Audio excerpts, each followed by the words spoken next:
Halo, selamat malam para pejuang monetisasi YouTube. Saya masih bacakan hal-hal yang terkait dengan konten yang dibuat untuk anak-anak ya. Informasinya sangat valid karena saya dapatkan dari YouTube. Praktik terbaik untuk konten anak-anak dan keluarga. Di YouTube, mereka percaya anak-anak dapat menemukan minat baru, belajar, dan menumbuhkan rasa memiliki dengan menjelajahi dunia melalui video online. YouTube berupaya membantu kreator memahami cara membuat video yang memperkaya pengetahuan, menarik, dan menginspirasi bagi anak-anak dan keluarga ya. Sebagai bagian dari upaya berkelanjutan ini, YouTube telah mengembangkan serangkaian prinsip kualitas untuk membantu kreator konten anak-anak dan keluarga di YouTube. Jadi prinsip-prinsip konten yang dibuat untuk anak-anak ya, juga konten untuk lainnya ya, harusnya ya, harus memiliki konten yang berkualitas tinggi. Yaitu pertama, Anda harus menjadi orang baik. Anda harus menjadi orang baik dalam konten.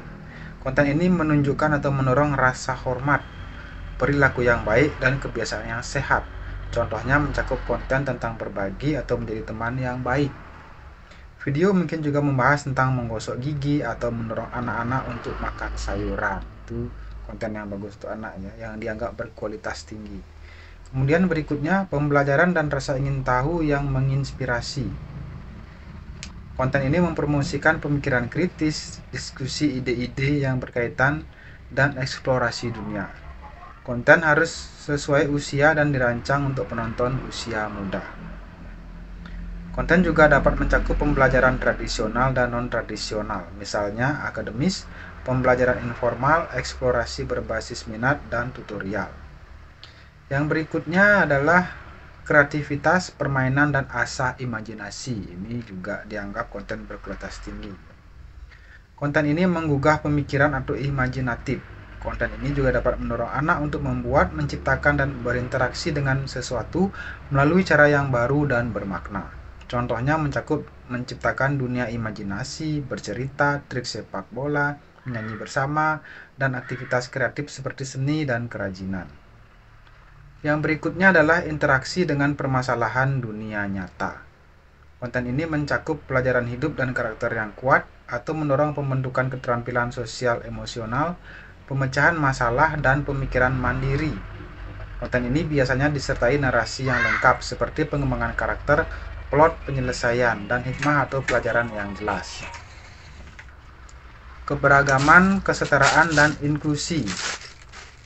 Konten ini merayakan dan mendorong representasi dan partisipasi dari berbagai sudut pandang dan kelompok orang. Konten ini menampilkan berbagai usia, gender, ras, agama, dan orientasi seksual. Konten ini juga mendukung perlakuan yang sama terhadap perbedaan tersebut. Contohnya mencakup konten yang membahas manfaat keberagaman dan inklusi atau menggambarkan cerita atau karakter yang menunjukkan tema-tema tersebut. Sedangkan prinsip konten berkualitas rendah menurut YouTube ya, sangat komersial atau promosional. Konten yang fokus utamanya adalah pembelian produk atau promosi merek dan logo, misalnya mainan dan makanan. Ini juga mencakup konten yang berfokus pada konsumerisme berlebihan, jadi hati-hati untuk memposting konten jualan dengan audiens anak-anak.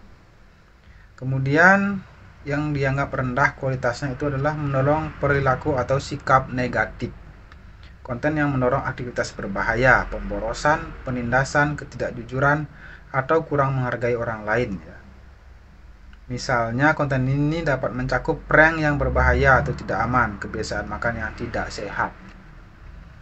Kemudian konten edukasi yang menipu.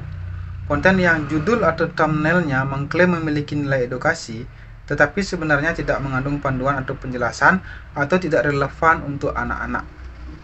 Misalnya, judul atau thumbnail yang menjanjikan untuk membantu penonton mempelajari warna atau mempelajari angka, tetapi video malah menampilkan info yang tidak akurat ya. Jadi YouTube juga memeriksa thumbnail Anda dan video Anda ya, jadi hati-hati. Kemudian yang kurang berkualitas lagi adalah konten yang menghambat pemahaman. Konten yang kurang terkonsep, tidak memiliki narasi yang padu atau tidak dapat dipahami.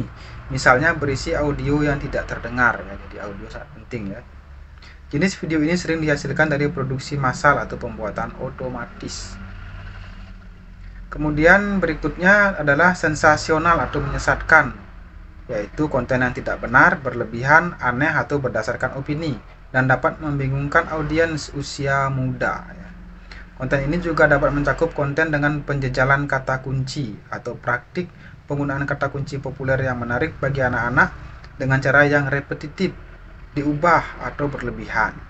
Kata kunci tersebut mungkin juga digunakan dengan cara yang tidak masuk akal. Itu jadi konten yang untuk mencari sensasi atau menyesatkan itu dianggap konten yang tidak berkualitas oleh YouTube. Kemudian berikutnya adalah penggunaan karakter anak-anak secara aneh. Konten yang menampilkan karakter anak-anak populer dalam animasi atau live action dalam situasi yang tidak pantas. Jadi ketika Anda posting video dengan audiens untuk anak-anak, karakter Anda jangan mengenakan kostum dengan karakter yang aneh-aneh. Nah, lalu pengaruh pada performa channel kita itu bagaimana ya? Dijelaskan oleh YouTube, prinsip kualitas untuk konten anak-anak dan keluarga dapat mempengaruhi performa channel Anda. Konten yang dibuat untuk anak-anak dengan kualitas tinggi akan dimunculkan di rekomendasi. Prinsip ini juga memandu keputusan terkait penyertaan konten dalam YouTube Kids serta monetisasi channel dan video. Artinya jika audiens anak-anak itu YouTube suka ya, YouTube suka tapi Anda susah mendapatkan duit dari iklan. Tapi untuk menambah subscriber bagus ya dan menambah jam tayang. Jadi jika YouTube mendapati bahwa suatu channel secara signifikan membuat konten yang dibuat untuk anak-anak dengan kualitas rendah, channel tersebut dapat ditangguhkan dari program partner YouTube.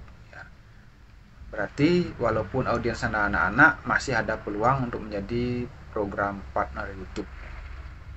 Jika terbukti melanggar prinsip kualitas ini, sebuah video mungkin hanya boleh menayangkan iklan secara terbatas atau bahkan tidak boleh sama sekali. Ya, itu kelemahannya ya. Begitu Anda dianggap melanggar, langsung akun Anda dibatasi.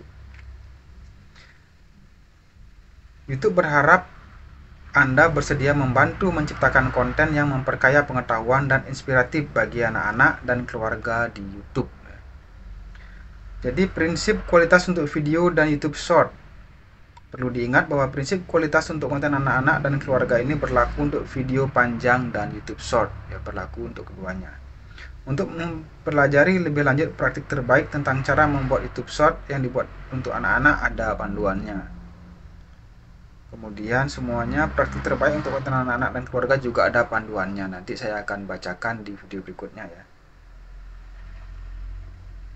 Nah, jadi YouTube juga menyediakan daftar tips dan Center for Scholar and Storyteller untuk membuat video berdurasi singkat yang berkualitas untuk anak-anak dan keluarga. Nanti saya juga akan coba download dan akan saya bacakan ya, tapi sabar. Oke, demikian bacaan dari saya, semoga bermanfaat untuk yang belum sempat membaca aturan-aturan terbaru dari YouTube ya. Demikian dari saya, salam cuan.